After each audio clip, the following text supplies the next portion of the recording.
You're listening to Seattle Real Estate Podcast. Hey everybody, I'm Sean Reynolds, the owner of Summit Properties Northwest, Reynolds & Klein Appraisal, and your host of this episode of the Seattle Real Estate Podcast. I had a conversation yesterday with a young man looking to get into real estate, and the one question that he asked me that I thought was really good in these times was, is now a good time to start selling real estate as a career? And specifically with everything going on in the world, we've got 42 million people that have claimed unemployment. We've got unemployment at like 15%. You've got small businesses tanking. Is this the time to start your real estate career? So I thought I'd do a podcast on that. Is this the time, if you're considering it, to get into real estate? So let's jump on in. So I think there's a number of different factors that people need to really take into consideration, and a lot of people don't really work through what it is that they find attractive about the whole real estate, selling real estate. I think a lot of people hear, oh, I've got a lot of flexibility. I can go out and walk my dog in between appointments. I can do whatever I want. I'm my own person. I'm an independent contractor. And yes, those things are true. However, there's a lot more than what you see on the surface. On the surface, you see a lot of really successful real estate agents posting, hey, I killed this listing. I got, 50 grand over list price, 15 showings on this, 10 closings this month. That is what you see. The reality underneath that is wildly different. And I think right now what's happening is there's a lot of people that have been laid off from their job. They're maybe considering a career change. They've got something going on where they're looking around and they are saying, hey, what is another career option? I've always heard real estate's a great career to get into. So how do I get into that? So one of the things that I want to let people know is that if you are considering getting into a career in real estate, watch two videos that are on our Summit Properties Northwest YouTube channel. They are How to Sell a House in Seattle with Gunnar Hadley of Windermere. Gunnar is a longtime real estate broker in the state of Washington, in Seattle specifically. And I did a podcast with him, I think at the beginning of this year, and he kind of walks through like what his first year in real estate was. He was not putting up huge numbers like most people don't, but that's not what we see in the media. It's not what we see on social media specifically. We see just a lot of rah. And so watch that podcast. And then the second one we have on the Summit Properties Northwest YouTube channel is How to Become a Licensed Real Estate Agent in Washington. So you can Google either one of those videos. Those will kind of give you some insight as to at least where you get your start. But let's move back to, so you're thinking about a career in real estate, and is now a good time. So maybe you're ready for a change. Maybe you've lost your job. Maybe you haven't lost your job. You've been furloughed and you're going to come back to that job, but you're like, you know what? I've got some spare time on my hands still, because a lot of jobs are kind of transitioning back, but they're not there yet. I'm thinking about getting my real estate license. What are some other things to consider? Maybe you've always wanted a career in real estate. A lot of people say that. And that's a lot of what I'm going to dive into here is the realities of becoming a real estate agent. Because in the state of Washington, it's not that hard to get your real estate license. It's much harder to get your securities license. It's much harder to get your insurance license. It's much harder to get your real estate appraiser license, way harder to get your appraiser license. And it's also way harder to get your, I don't want to say beautician license, but whatever it is, personal services falls under, to be able to cut hair. It's hard to get that license, whereas real estate, here in the state of Washington, you have to take 90 hours and pass a test. Now, the test isn't terribly difficult. If you study and if you go to a good real estate school, you will pass it. If you pay attention and you do all the exercises and you maybe take a cram course, odds are you will pass it. But then, so you've got this license. Now you need to license up and you need to get going. What does that look like? And specifically, right now, today, is this a stellar time to be getting into it? And the bottom line answer to the question is, it doesn't really matter when you're getting into real estate, because real estate sales is such a long play game. So you start out today during the coronavirus, during the shutdown, during the pandemic, when people are freaked out about going into a home, when sellers are freaked out about putting a listing on the market. That will all change by the time you get your career really going, because it's going to take years. That's the answer a lot of people don't want to hear. And that's the reality, is that you are in sales and you have to build that pipeline of business. Don't expect your brokerage to create that pipeline for you. Don't be able to expect to be able to buy leads and have it happen. Sales, like in any other industry, specifically in real estate, it takes time to build up your network. It takes time to build up your sphere of influence. It takes time to meet up with people. Basically, get that sphere of influence to the point where you've always got something in your pipeline of, okay, he's going to be bringing on a listing. This person is signing a listing agreement with them right now, and this person here, I'm working with them as a buyer. So you've got to have that pipeline filled. And it's one of those things where it's constantly evolving, because once you get this guy closed, you need to fill him in the pipeline with your next buyer or your next seller. You need to constantly be keeping your name at the top of the list of real estate brokers in your sphere of influence. And that's what a lot of people don't understand. They understand the barriers of entry to getting a real estate license are, let's be honest, they're pretty low. I think in the Northwest Multiple Listing Service in Western Washington here, we have like 26,000 or 28,000 real estate brokers. I know there's maybe 30,000 members total, but that includes a lot of assistants. That includes a bunch of appraisers who are in there. People who are members of the MLS but aren't necessarily out selling real estate. So I think it's around, call it 25,000. That's a lot of people to be competing with.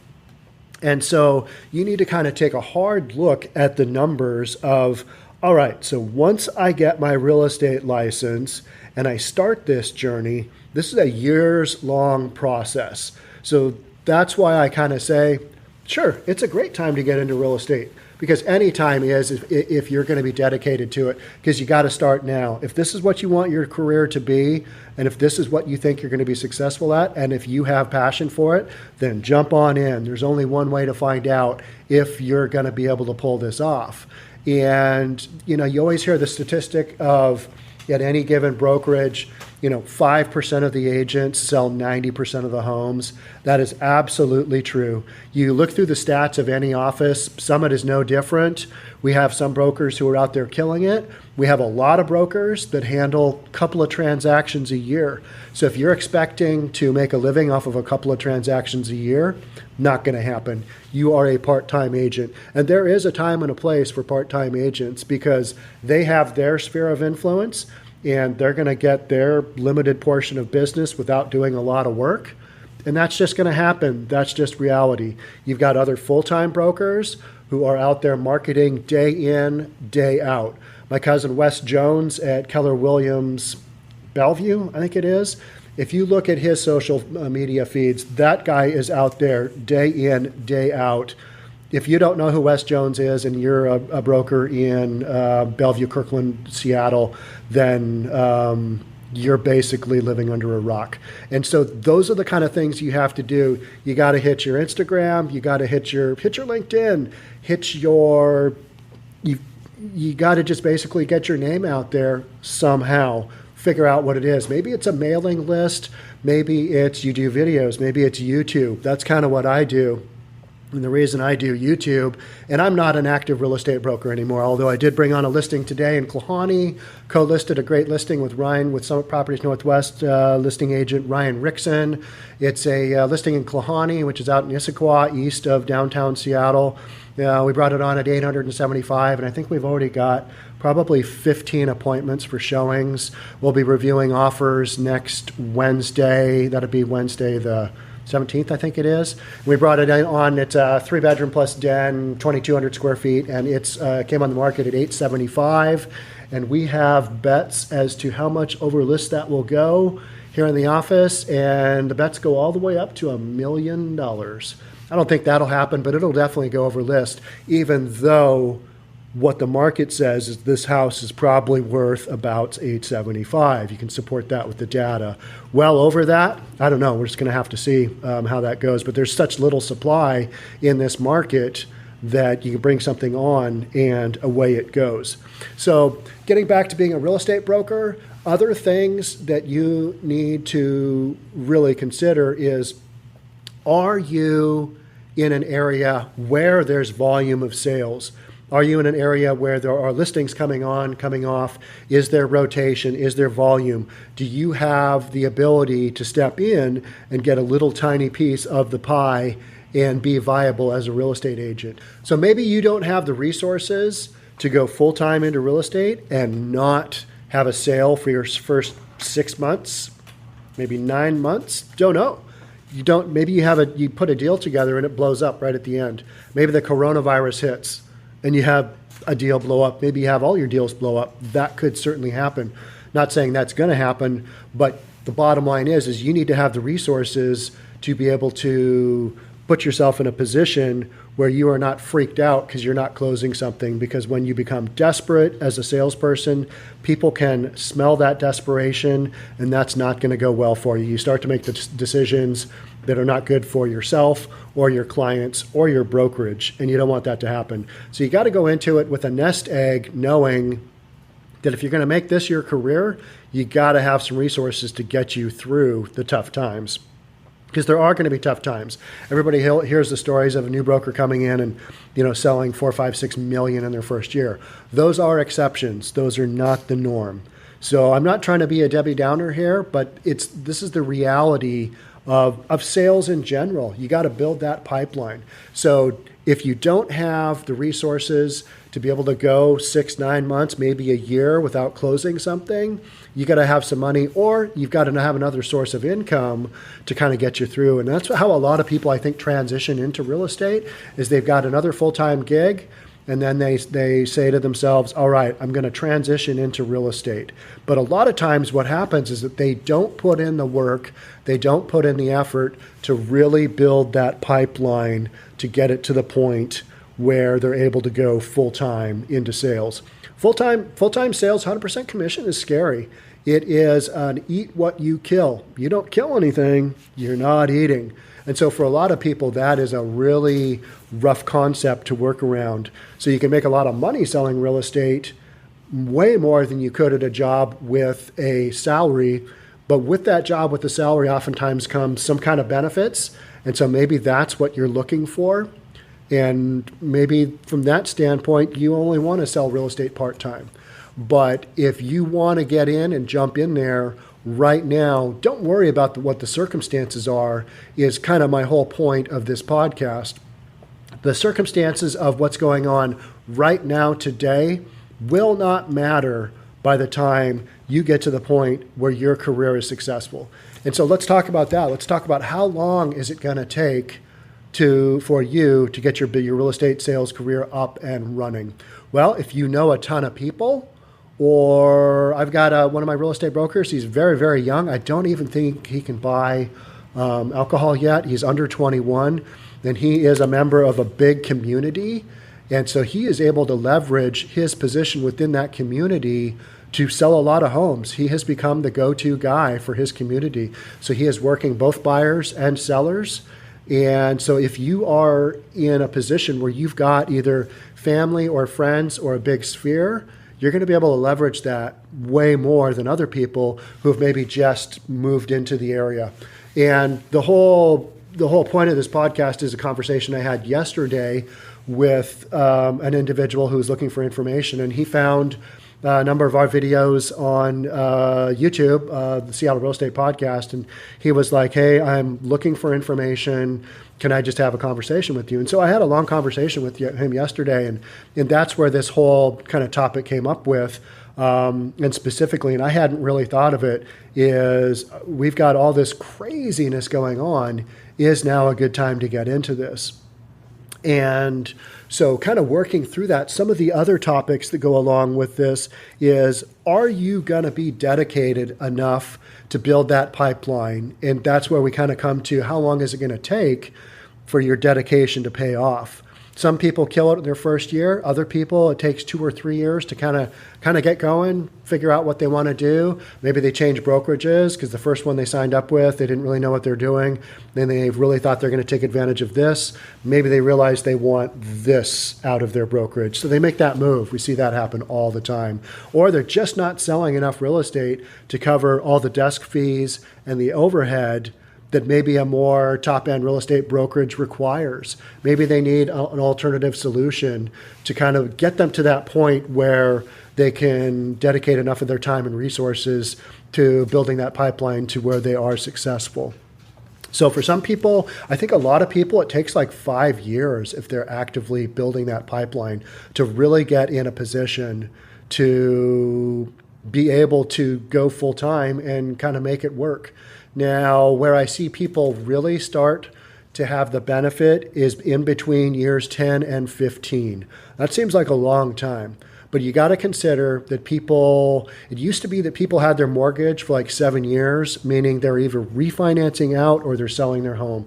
I think people sell their home, let's call it, I don't even know what the stat is now. I've heard it's changed so much, but let's call it every 5 years.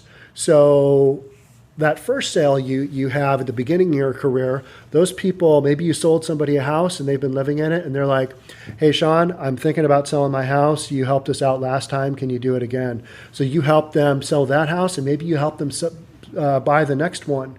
And then you do that again. And after a while, if you do a good job and if you keep promoting yourself, keep promoting your services, then they will recommend you to their friends and family. And that's when your real estate business starts to grow and really take off. But you got to be active to do that. And so when I see other real estate brokers, I kind of eyeball people and I'm like, okay, that guy or that gal is putting in the work. They are putting in the time. Their personality is such that I think they will do a really good job. And you will watch that person and their sales will pick up over time. It's usually not a real explosion, but where the real, I think, benefit comes in from doing the reps is at around year 15 for most real estate brokers. That's just kind of what I've seen. Maybe it's way earlier for some, and most aren't going to stick it out that long. Let's be honest. Most people get their real estate license, and if within their first couple of years of renewal, if they don't do a bunch of business, they're probably not going to stick it out. We see that happen a lot. See a lot of people with great intentions who think that this is going to be a career for them, but then they realize, oh, I'm going to have to do a lot of work. And that's what real estate sales is basically about. It's about doing the repetitions. It's not unlike me doing the Seattle Real Estate Podcast. So in podcasting or on the YouTube channel, the first 100 you do of anything, the first posts, the first videos, the first podcasts, your first 100 are basically throwaway. You are getting in your repetitions. You are doing what you need to do, but you don't really know what you're doing. And that's a lot of what I'm doing right now daily is I'm doing the daily podcast so I can get better and better and kind of refine my skills, and my team of guys that are around me can do the same thing. And as you get into a better and better routine, it becomes more normal and you become more accustomed to talking at an inanimate object as if you're talking to people. Because when you look at a Canon M50 for up to an hour and you're just kind of talking to an inanimate object, oftentimes you're like, that dude is not really talking to anybody. So you have to make this mental mindset in any of the marketing you're doing that you are talking to an audience. And so those are some of the things that I'm working on, and those are the things that real estate brokers work on a daily basis. If you're doing a post for somebody on social media, make sure you're talking to somebody as if there's another human being on the other end. Because if you're not, then people are going to know. You've all watched those kind of cringy podcasts, and man, I've had a lot. I think I'm at, how many podcasts am I at, Darian? I'm at 77. So I'm coming up on my first 100, but my first probably 50 a lot of those were cringeworthy because I didn't really know kind of how to interact with the camera and how to interact with an audience. I just kind of got up there and started to do my thing. And so that's the biggest thing to overcome in any of this is just fear of looking like an idiot. So a lot of times I'll have real estate brokers come to me, not necessarily looking like an idiot. That's kind of a broad scope term. And maybe it's a little harsh, but maybe it's a fear of not looking like you know what you're talking about. And a lot of times on my topics, I have no idea what I'm talking about. And that's why I have to research. Some of these podcasts take me 6, 7, 8 hours of research because I don't really know what I'm talking about. It's an important topic, but I've got to be able to do some research. And so that I don't look like an absolute moron when I come on the Seattle Real Estate Podcast and give you bad information, because then you won't return. I want to give you good information that you're like, yeah, let's go see what Sean is babbling about today. Let's go hit that Seattle Real Estate Podcast. Maybe there's something there that's going to help me out or help my career out. But a lot of times what I have is I have real estate brokers who are like, hey, Sean, they call me or they text me or they email me. I don't have a lot of business going on right now. What do I need to do to bring in more business? And so I will go through with, all right, so do you have a Facebook business page? No. All right. Do you have an Instagram page where you're posting stuff? No. Do you have a LinkedIn page where you're posting stuff? No. Do you have a email campaign that you're sending out to your sphere? I've got a list, but I haven't been sending it out. Okay. Are you doing open houses? No, I don't really like to do open houses. I think they're a waste of time. So then I break down what they're doing or what they're not doing. And oftentimes I'm like, okay, so you are a perfect secret agent. And in the terms of real estate sales, that's a terrible thing because it means nobody knows that you're a real estate broker. So you might have your license, but unless you are out there day in and day out, and it doesn't have to be a hard sell, but you got to let people know that you're available to help them out with their real estate needs. Figure out how to do that. Everybody's got a different angle. There's millions of different ways that you can do it. Lots of people have different approaches. Figure out one that works for you. And that's why there isn't a one-size-fits-all approach for real estate brokers. A lot of big companies want to put you through this training and how you need to do this. And a lot of the basics are the same, but it comes down to you got to get your name out there because otherwise people don't know that you're there to help them. A lot of brokers come to me and say, hey, my brother-in-law just listed his house with XYZ real estate agent. How come they didn't list with me? I'm family. And it's like, yeah, but you don't post anything. You don't let people know that you're in real estate. You haven't really done any sales. You got to do something to overcome those objections because they're in their mind as a seller, they're going to be going, or a buyer, they're going to be going, yeah, my brother-in-law Bob has his real estate license, but he's not really that active and I don't really trust him. That's kind of the bottom line of what goes through people's minds. So you've got to have something to bring people in, bring your business in. And like I said earlier, don't expect for your brokers to do that. Don't expect for your team to do that. I see a lot of team approaches where people on the bottom end of those teams are like, why aren't I getting any business? I'm helping these guys out with all this business. Well, it's because you're part of a team and the guy at the top of the team is basically going to get the business and the income. You're at the bottom of the food chain. That's what happens in a team. I mean, let's be honest. And so if you want to go out there and kill it, you got to have your own business. Maybe you have your own team and maybe it takes a while to get there. But, and I know some brokerages are not going to like to hear this, but that's reality. And that's kind of what I'm here bringing you on the Seattle Real Estate Podcast. I am not here to blow smoke.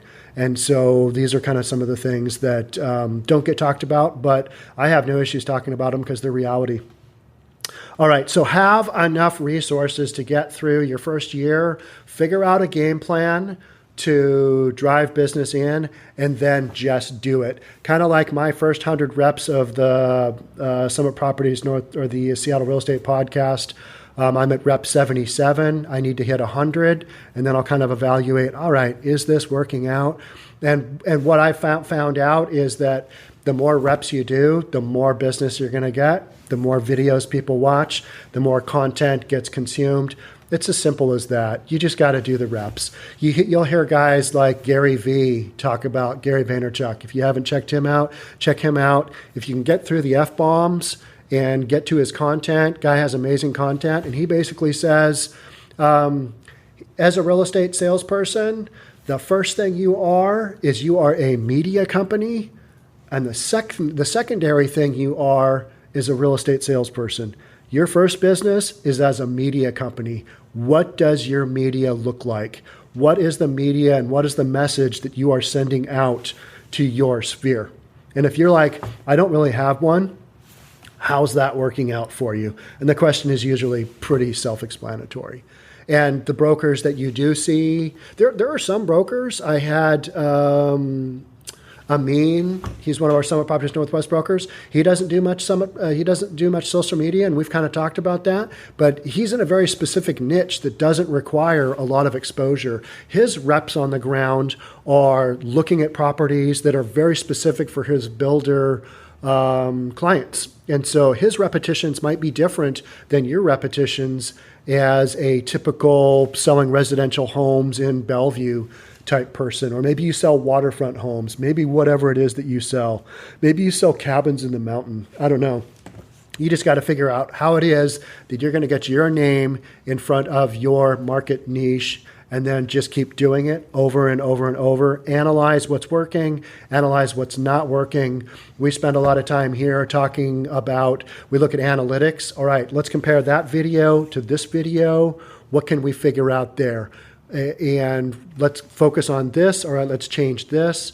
All right, you had the drop off in viewership here. How come? Because you started talking about something that nobody cares about. So those are things that as you keep doing your repetitions, you figure out, all right, this is working for me, or, oh, no, this isn't working for me. Maybe you're doing mailings to a neighborhood. Maybe you're getting 0 results. But a lot of that has to do with you got to keep doing it long enough for people to understand, all right, here's the guy that's in my neighborhood. He keeps doing it. And so much of it is just kind of keeping top of mind. So, yeah, let's go back to got to be in an area where there's a opportunity for you to jump in. And in the Seattle real estate market, I said there was thousands and thousands of real estate brokers, but there's also big population, millions of people. And so you're in an area where you can create your own influence in Seattle. You can find a sphere, you can create your own influence there, and you can hop on in. You got to put your time in, just like anything else, but there is opportunity. If you're in a small town and there are a couple of brokers absolutely crushing it, it may be hard to break in. It may be hard to get going. You probably have higher barriers of entry. Maybe you know that there's a few real estate brokers in your town or your neighborhood who are going to retire soon. They've been dominating, but maybe there's an opportunity. Do a little research on what it's going to take to become a successful real estate broker in your town, wherever it is that you're operating. You want to look at how many homes are being sold, who they're being sold by. And in a big metropolitan market, that might be, you might just go, okay, yeah, there's millions of brokers. There's tons of homes being bought and sold. But are they being bought and sold for maybe by a handful of brokers? Typically, yeah. But is there enough room at the bottom for you to move in? Those are some things that you need to check out. So I think that is about it with all of my kind of thoughts on is now a good time to jump in as a real estate career. And the answer is yes, it doesn't really matter, but maybe it is no if you're not able to come up with some reasonable explanations of how you're going to pull off the stuff that I've been talking about. Are you super dedicated? Are you able to be a self-starter and be a self-motivator? Because like I said, it's eat what you kill. And if you're not killing anything, it's going to get pretty hungry out there. So I think that's really about it. I've covered all the points that are the basic guts of is now a good time to get your real estate license. So if you're considering it, again, go back to the 2 videos I'm talking about. How to sell a house in Seattle with Gunnar Hadley of Windermere. That's on the Summit Properties Northwest YouTube channel, and also on the Summit Properties Northwest YouTube channel, how to become a licensed real estate agent in Washington. So check out those videos. I hope you found this helpful. And if you have found this content helpful, love to have you subscribe, hit the like button for this video, share the content. We are a small channel. We are a small podcast platform. We don't have a ton of downloads. We'd love to get more. And the best way you can help us out is to share the content, get it out there, let other people know, hey, this guy's out there. He's talking about stuff that sometimes is interesting. So maybe check him out. So thanks so much for all the people watching on YouTube. Thanks for all the people who've downloaded the podcast. Really appreciate the support. Again, I'm Sean Reynolds from Summit Properties Northwest, Reynolds and Klein Appraisal, and I appreciate you tuning in. All right, that's it. We'll catch you in the next one. Bye.